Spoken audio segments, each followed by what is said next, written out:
Hello friends, कैसे हैं आप लोग। तो फ्रेंड्स, बीपीएससी टीआरई 4 का क्लास मैं आप सभी को करवा रहा था, जिसमें से मॉडर्न हिस्ट्री में ये आज का तीसरा चैप्टर होगा एमसीक्यू, जिस चैप्टर का नाम है क्षेत्रीय राज्य पंजाब एवं मैसूर। इससे पहले मैंने फ्रेंड्स आप सभी को 2 चैप्टर का फुल एनसीईआरटी एमसीक्यू करवा दिया था एक्सप्लेन के साथ में। और फ्रेंड्स, ये जो एमसीक्यू आप लोग देख रहे हैं, ये एमसीक्यू मॉडर्न हिस्ट्री का है और मैंने मॉडर्न हिस्ट्री का पूरा क्लास आप सभी को कंप्लीट करवा दिया है। और फ्रेंड्स, कल मैंने 9 घंटे के मॉडर्न हिस्ट्री का क्लास लाइव आप सभी को पढ़ाया है। अगर आप लोगों ने किसी ने भी मॉडर्न हिस्ट्री का पूरा नहीं देखा, एक वीडियो में पूरा मॉडर्न हिस्ट्री कंप्लीट करवा दिया गया है। अगर आपने नहीं देखा तो चैनल पर वीडियो अपलोड है, आप अगर वह एक वीडियो आप देख लेते हैं तो उसमें आपका पूरा मॉडर्न हिस्ट्री थ्योरी वाला कंप्लीट हो जाएगा। उसके बाद आपको किसी का भी मॉडर्न हिस्ट्री का क्लास करना नहीं पड़ेगा। अगर फ्रेंड्स आप अगर थ्योरी अच्छे से कर लेते हैं तब आप ये एमसीक्यू जब लगाइएगा तो आपका बहुत सारा डाउट क्लियर हो जाएगा, क्योंकि फ्रेंड्स ये भी एनसीईआरटी का ही एमसीक्यू मैं आपको करवाऊँगा। जैसे वहाँ पर थ्योरी वाइज आपको करवाया था टॉपिक वाइज मॉडर्न हिस्ट्री में, उसी तरह इसमें मैं आपको टॉपिक वाइज एमसीक्यू करवाऊंगा।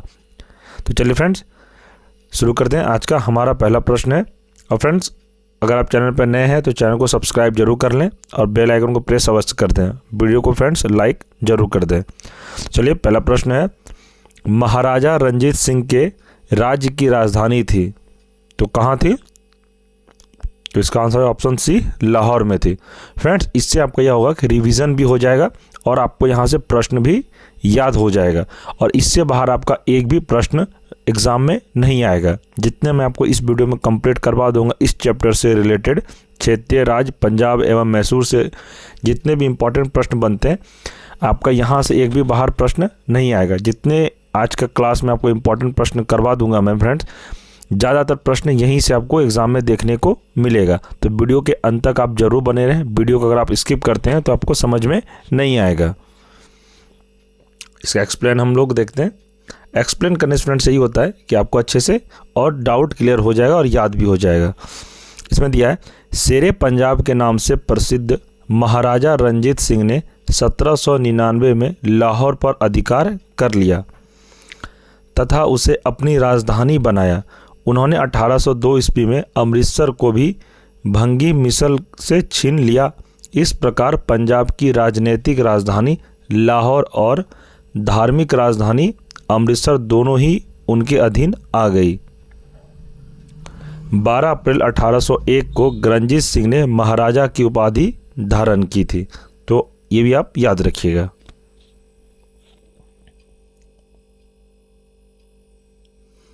प्रश्न है, रंजीत सिंह के राज्य में सम्मिलित था तो क्या सम्मिलित था? बताइए आप लोग, इसका आंसर क्या होगा? तो इसका आंसर हो जाएगा ऑप्शन डी, श्रीनगर। मैं इसका आपको एक्सप्लेन करके भी बता देता हूं, जिससे आपका और भी क्लियर हो जाएगा। प्रश्न दिया है कि महाराजा रंजीत सिंह 1780-1839 ईस्वी सिखों के शुक्र चकिया मिसल से संबंधित थे। इन्होंने 1801-1839 ईस्वी तक भारत के उत्तर पश्चिमी भाग में स्थित सिख साम्राज्य का नेतृत्व किया। रंजीत सिंह ने विभिन्न सैन्य अभियानों एवं संधियों के माध्यम से सिख साम्राज्य का विस्तार किया। इनके साम्राज्य के अंतर्गत निम्नलिखित क्षेत्र सम्मिलित थे। कौन कौन थे? तो लाहौर थे 1799 ईस्वी, अमृतसर 1802, अटक, मुल्तान, बारी द्वाब, पेशवार, श्रीनगर एवं कश्मीर आदि थे।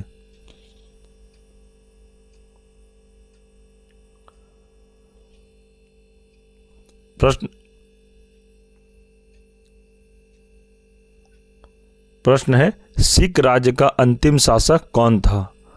तो सिख राज्य का अंतिम शासक कौन था? तो इसका आंसर है ऑप्शन डी, दिलीप सिंह।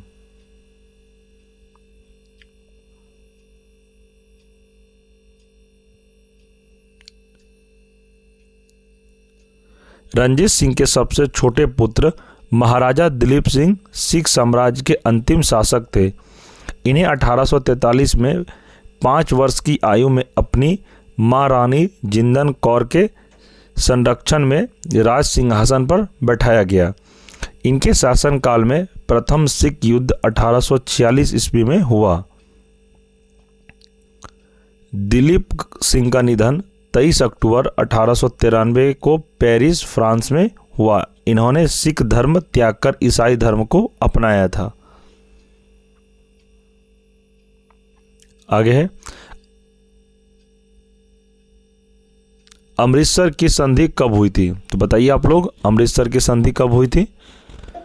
तो इसका आंसर हो जाएगा ऑप्शन बी, 25 अप्रैल 1809 को अमृतसर की संधि हुई थी। यह संधि भारत के वायसराय लॉर्ड मिंटो के प्रतिनिधि चार्ल्स मेटकॉप एवं महाराजा रंजीत सिंह के मध्य हुई थी। इस संधि के तहत सतलज नदी को दोनों राज्यों सिख एवं ब्रिटिश की सीमा मान लिया गया।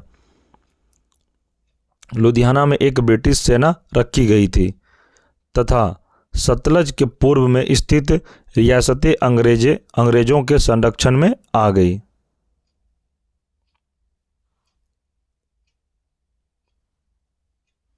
प्रश्न है, टीपू सुल्तान ने अपनी राजधानी किसको बनाया? तो बताइए इसका आंसर हो जाए ऑप्शन ए, श्रीरंगपट्टनम को टीपू सुल्तान ने अपनी राजधानी बनाया था। इसका एक्सप्लेन देखते हैं। टीपू सुल्तान ने श्रीरंगपट्टनम कर्नाटक को अपनी राजधानी बनाया। हैदर अली की मृत्यु के पश्चात उसके पुत्र टीपू सुल्तान ने अंग्रेजों के विरुद्ध मैसूर सेना की कमान संभाली। उसने आधुनिक कैलेंडर की शुरुआत की और अपनी राजधानी श्रीरंगपट्टनम में स्वतंत्रता का वृक्ष लगाया और साथ ही फ्रांस के जैकोबिन क्लब का सदस्य बन गया। इसने विदेशी राज्यों से मैत्रीपूर्ण संबंध रखते हुए मॉरिशस, काबुल, अरब तथा कुस्तुनतुनिया आदि देशों में आधुनिक दूतावासों की स्थापना की थी।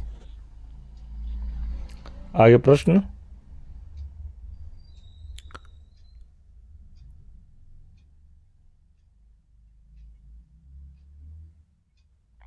अंग्रेजों ने श्रीरंगपट्टनम की संधि किसके साथ की थी? तो यह की थी ऑप्शन सी, टीपू सुल्तान के साथ।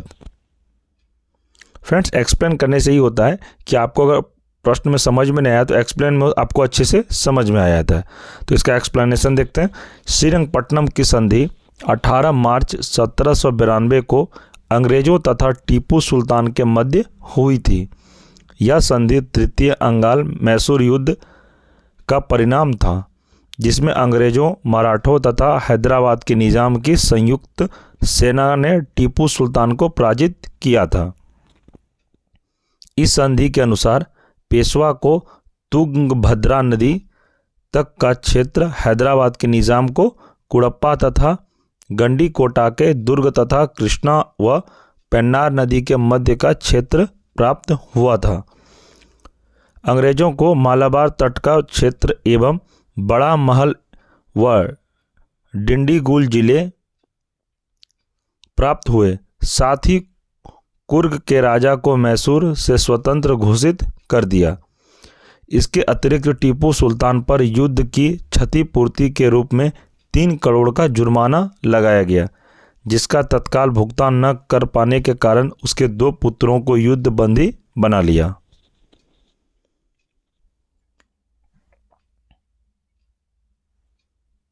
प्रश्न है, टीपू सुल्तान की मृत्यु कब हुई? ध्यान रखिएगा, इसका आंसर है ऑप्शन बी, 1799 को। कैसे मृत्यु हुई थी उसके बारे में आपको बता देता हूं। 4 मई 1799 को 48 वर्ष की आयु में चतुर्थ अंगाल मैसूर युद्ध के दौरान अंग्रेजों से लड़ते हुए टीपू सुल्तान की मृत्यु हो गई। इसकी मृत्यु के साथ ही मैसूर की स्वतंत्रता के इतिहास के गौरवशाली अध्याय का समापन हो गया। टीपू सुल्तान को मैसूर का शेर के रूप में जाना जाता है। बक्सर तथा मैसूर के चतुर्थ युद्ध को जीतकर भारतीय राजनीति पर अंग्रेजों ने अपनी पकड़ मजबूत कर ली।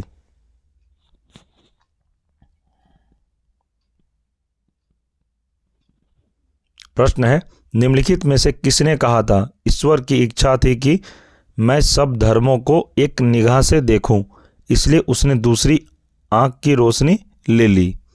तो यह कथन किसका था? तो यह कथन था ऑप्शन ए महाराजा रंजीत सिंह का। इन्होंने क्यों कहा था मैं आपको उसके बारे में बता देता हूँ कि महाराजा रंजीत सिंह ने कहा था कि ईश्वर की इच्छा थी कि मैं सब धर्मों को एक निगाह से देखूं, इसलिए उसने मेरी दूसरी आंखों की रोशनी ले ली। चेचक रोग के कारण उनकी बाई आंख की रोशनी चली गई थी। रंजीत सिंह सिखों का 12 मिसलों में से एक शुक्रचकिया मिसल से संबंधित थे। उन्होंने 1797 में रावी एवं चिनाब के प्रदेशों के प्रशासन का कार्यभार संभाला। ध्यान रखिएगा फ्रेंड्स, यही सब प्रश्न आपको एग्जाम में देखने को मिल सकता है, क्योंकि ये सभी प्रश्न एनसीईआरटी का ही मैं आपको करवा रहा हूं।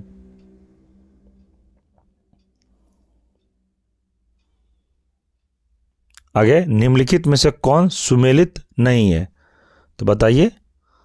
तो इसका आंसर हो जाएगा ऑप्शन डी, चतुर्थ अंगल मैसूर युद्ध 1798, ये सही सुमेलित नहीं है। तो क्या है इसमें, मैं आपको एक्सप्लेन में पूरा डिटेल में बता देता हूं। प्रथम अंगल मैसूर युद्ध 1767 से 69 ईस्वी में हुआ। यह युद्ध 4 अप्रैल 1769 में मद्रास की संधि द्वारा समाप्त हुआ। इस युद्ध दौरान अंग्रेज गवर्नर वेरेलस्ट था। आगे, द्वितीय अंगाल मैसूर युद्ध 1780-84 ईस्वी तक चला। यह युद्ध मार्च 1784 में मंगलौर की संधि द्वारा समाप्त हुआ। इस दौरान अंग्रेज गवर्नर जनरल वारेन हेस्टिंग था। तो एग्जाम में आपसे प्रश्न पूछा जाएगा कि द्वितीय अंगाल मैसूर युद्ध के वक्त भारत के गवर्नर जनरल कौन था? तो आपको बताना यह वारेन हेस्टिंग था। तीसरा है, तृतीय अंगाल मैसूर युद्ध 1790-92 ईस्वी तक चला। यह युद्ध 1792 ईस्वी से श्रीरंगपट्टनम की संधि द्वारा समाप्त हुआ। इस दौरान अंग्रेज गवर्नर जनरल लॉर्ड कॉर्नवालिस था। तो तृतीय अंगाल मैसूर युद्ध के वक्त भारत का गवर्नर जनरल कौन था? यही सब प्रश्न आपको एग्जाम में पूछा जाएगा। तो आपको बताना है लॉर्ड कॉर्नवालिस थे। आगे है, चतुर्थ अंगाल मैसूर युद्ध 1799 में हुआ।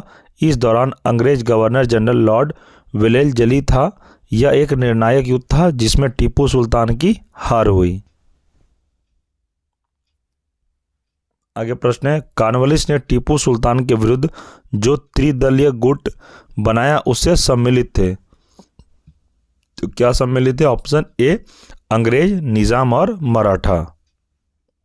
इस सभी प्रश्न में आपको एनसीईआरटी वाला प्रश्न है फ्रेंड्स, ध्यान रखिएगा। इसलिए मैं बार बार आपको कहता हूँ यही सब प्रश्न आपको डायरेक्ट प्रश्न यहाँ से देखने को एग्जाम में मिलेगा TRE 4 में। ये बात आप याद रखिएगा।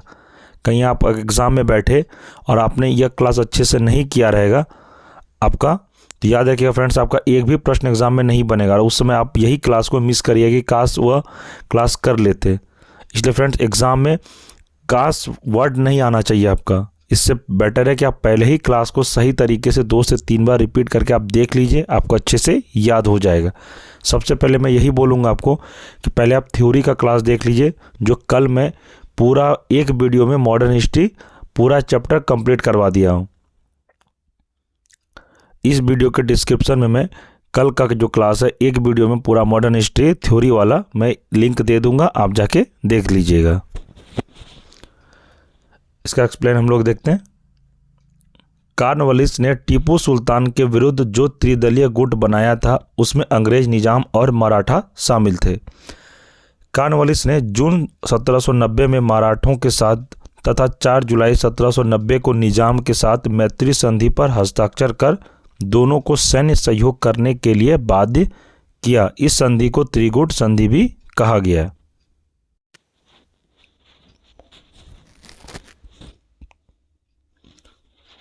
नेक्स्ट प्रश्न देखते हैं। मद्रास का गवर्नर कौन था जिसने टीपू सुल्तान के साथ मंगलोर की संधि की थी? तो यह थे ऑप्शन ए लॉर्ड मैकार्टर थे। इसका मैं आपको एक्सप्लेन पढ़ के बता देता हूँ। इससे क्या होगा, आपको प्रश्न के साथ पता चलेगा कि क्यों हुआ था, कैसे हुआ था। टीपू सुल्तान के साथ मंगलोर की संधि पर हस्ताक्षर करने के समय मद्रास का गवर्नर लॉर्ड मैकार्टर था। द्वितीय अंगाल मैसूर युद्ध 1780-84, मंगलोर की संधि 1784 के द्वारा समाप्त हुआ था। टीपू सुल्तान फ्रांसीसी जैकोबिन क्लब का सदस्य बना तथा अपनी राजधानी श्रीरंगपट्टनम में फ्रांसीसी स्वतंत्रता के प्रतीक स्वरूप एक वृक्ष लगाया था। तो इसे आप याद रखिएगा।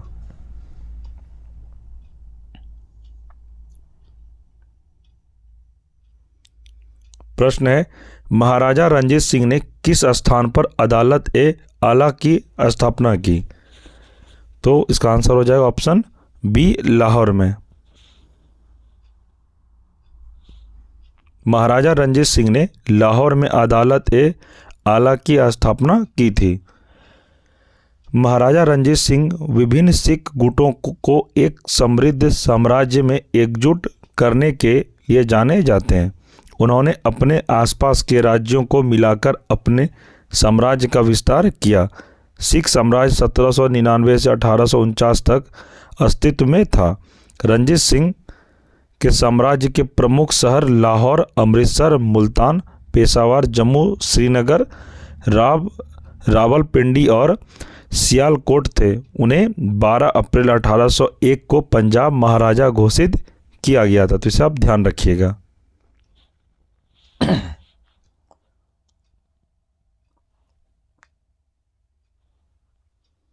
प्रश्न है, निम्नलिखित में से किसने 1755 में डिंडीगुल मैसूर के एक आधुनिक शस्त्रागार की स्थापना की थी? तो इसका answer option B, Haidar Ali ने। 1755 में हैदर अली ने डिंडीगुल पर अधिकार कर लिया और इस किले को एक सैन्य चौकी में बदल दिया। यहीं पर इसने एक आधुनिक शस्त्रागार की स्थापना की। हैदर अली मैसूर का वास्तविक शासक बन गया तथा पुरसिन मीर साहब को डिंडीगुल का गवर्नर नियुक्त किया गया। इसे आप ध्यान रखिएगा। प्रश्न है, बेगम समरू ने एक अति प्रसिद्ध चर्च का निर्माण करवाया। तो कहाँ पे? तो सरधना में करवाया था। बेगम समरू का मूल नाम फरजाना जैब उन निसा था। ये एक यूरोपीय सैनिक वाल्टर रेनहार्ड सोम्ब्रे की पत्नी थी। पति की मृत्यु के बाद सरधना की जागीर पर इनका अधिकार हो गया। बाद में इन्होंने ईसाई धर्म अपना लिया और जोआना नोबिलेस सोम्ब्रे बन गई और सरधना में एक चर्च का निर्माण करवाया। आगे, अंग्रेजों के विरुद्ध बनारस विद्रोह का नेतृत्व किसने किया था? तो यह किया था राजा चेत सिंह ने। ऑप्शन सी इसका आंसर हो जाएगा।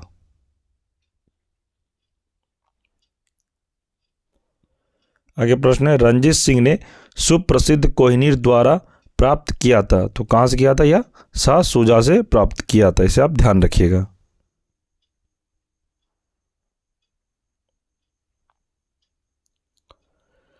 निम्नलिखित कथनों पर विचार कीजिए। पहला, पानीपत के तृतीय युद्ध में अहमद शाह अब्दाली ने इब्राहिम लोदी को पराजित किया। दूसरा है, तृतीय अंगाल मैसूर युद्ध में टीपू सुल्तान की मृत्यु हो गई। प्लासी के युद्ध में सिराजुद्दौला की पराजय के लिए मीर जाफर ने अंग्रेजों से मिलकर षड्यंत्र रचा। तो इसका आंसर हो जाएगा ऑप्शन बी, केवल 3। फ्रेंड्स, इसका एक्सप्लेन करना उतना इम्पोर्टेंट नहीं है, इसलिए मैं इसका एक्सप्लेन नहीं कर रहा हूं। जो जो इम्पोर्टेंट होगा मैं आपको एक्सप्लेन करके बता दूंगा। ब्रिटिश जनरल जिसने हैदर अली को पोर्टो नोवो के युद्ध में हराया था, यह थे सर आयर कूट।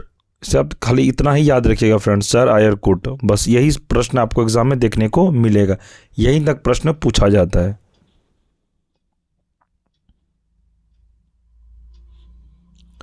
ये वाला इंपॉर्टेंट है फ्रेंड्स, गवर्नर जनरल महत्वपूर्ण तथ्य।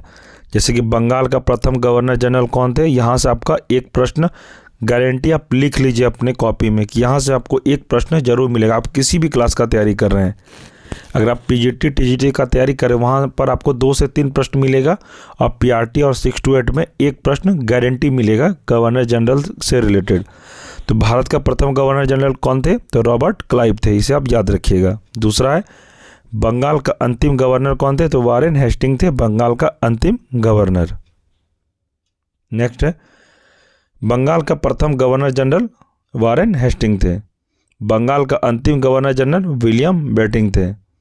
भारत का प्रथम गवर्नर जनरल विलियम बेंटिंक थे, ये भी आप ध्यान रखिएगा। भारत का अंतिम गवर्नर जनरल लॉर्ड कैनिंग थे। भारत का प्रथम वायसराय लॉर्ड कैनिंग। भारत का अंतिम वायसराय ये लॉर्ड माउंटबेटन थे। स्वतंत्र भारत का प्रथम गवर्नर जनरल तो ये भी लॉर्ड माउंटबेटन थे। भारत का प्रथम भारतीय गवर्नर जनरल तो सी राजगोपालाचारी थे। स्वतंत्र भारत का अंतिम गवर्नर जनरल ये भी सी राजगोपालाचारी थे। प्रमुख व्यक्ति एवं उनकी उपाधि, जैसे है महात्मा गांधी उपाधि प्राप्त करता है। महात्मा गांधी उपाधि प्रदाता कौन इनको महात्मा को उपाधि दिए थे? तो रविन्द्रनाथ टैगोर ने दिए थे।